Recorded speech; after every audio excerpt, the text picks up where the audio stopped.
Hi hello friends, ఈరోజు నేను మెంతి ఆకుకూర అన్నది రెసిపీ చేస్తున్నాను. ఇలా ఒకసారి ట్రై చేయండి, చాలా అంటే చాలా బాగుంటుంది.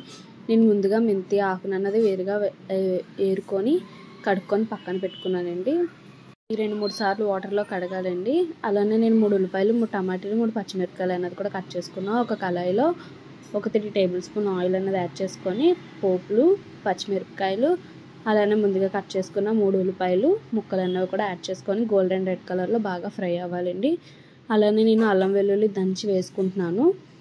ఇది కూడా బాగా ఫ్రై అయిపోవాలి. కొంచెం పసుపు కూడా యాడ్ చేసుకొని బాగా ఫ్రై అయిపోవాలండి. బాగా ఫ్రై అయింది కదండి, ఇలా ఒకసారి ట్రై చేయండి.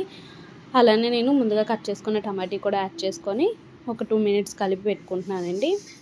2 మినిట్స్ మగ్గిన తర్వాత ముందుగా కడుక్కున్న ఆకుకూర అందులో యాడ్ చేసుకొని ఒక 5 మినిట్స్ బాగా ఫ్రై అవ్వాలి.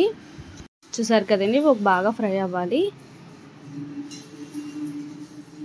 ఇందులోనే నేను కొంచెం సాల్ట్ అన్నది కూడా యాడ్ చేసుకుంటున్నాను. అలానే కారానికి సరిపడా మీకు తగ్గ కారం కూడా యాడ్ చేసుకోండి. నేనైతే 2 టేబుల్ స్పూన్ కారం అనేది యాడ్ చేసుకుంటున్నాను. మన మెంతి కూర అనేది రెడీ. Thanks for watching.